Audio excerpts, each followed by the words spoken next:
அஸ்ஸலாமு அலைக்கும். ரெஜினா கிச்சனில் இப்போ என்ன பார்க்க போகிறோன்னா, பூரி தான் பார்க்க போகிறோம். எப்படி போட்டாலும் பூரி உப்பி வரமாட்டேங்குதா அப்படின்னா உங்களுக்கு தான் இந்த வீடியோ. இப்போ வந்து ஒரு பாத்திரத்தில் 1 கப்பு கோதுமை மாவு, 1/2 கப்பு மைதா மாவு எடுத்துக்கோங்க. உப்பு தேவைக்கிறப்ப போட்டுக்கோங்க.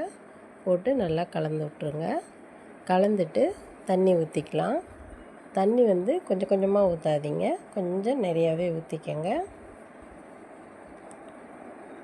நிறையா ஊற்றி கொஞ்சம் நல்லா பிசைஞ்சு விடுங்க. ஏன் நிறையா ஊற்ற சொன்னேன்னா, கொஞ்சம் பிசையிறதுக்கு நல்லாயிருக்கும். கொஞ்சமாக எண்ணெய் ஊற்றி அதையும் நல்லா பிசைஞ்சு வச்சுக்கோங்க. கொஞ்சம் கொஞ்சமாக தண்ணி ஊற்றுனீங்கன்னா ஹார்டாக இருக்க மாதிரி இருக்கும். கொஞ்சம் நிறையா ஊற்றிட்டிங்கன்னா நல்லா சாஃப்டாக பிசைய வரும். இந்த மாதிரி சாஃப்டாக பிசைஞ்சு ஒரு 5 நிமிஷம் நம்ம மூடி வச்சுக்கலாம்.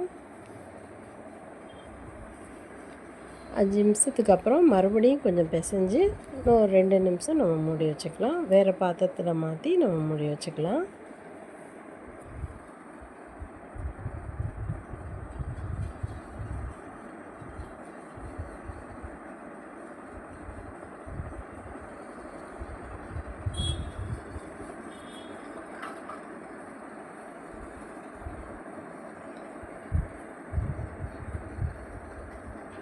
இப்போ பாருங்கள், நல்லா சாஃப்டாக இருக்குது.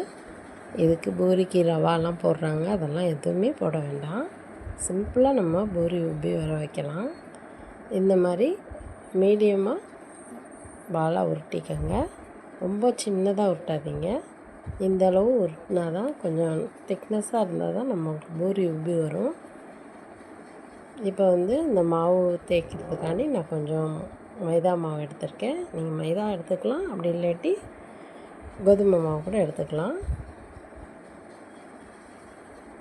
இது வந்து நம்ம எப்படி வேணாலும் தேய்க்கலாம். ரவுண்டாக வரலையேன்னு நீங்கள் கவலைப்பட வேண்டாம். நம்ம வந்து டிஃபன் மூடியை வச்சு தான் நம்ம வட்டம் போட போகிறோம்.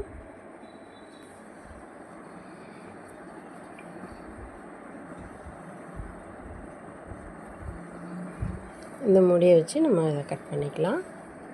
இது வந்து உங்களுக்கு ரவுண்டாக வந்துடும். நீங்கள் எப்படி வேணாலும் தேய்ச்சிக்கலாம்.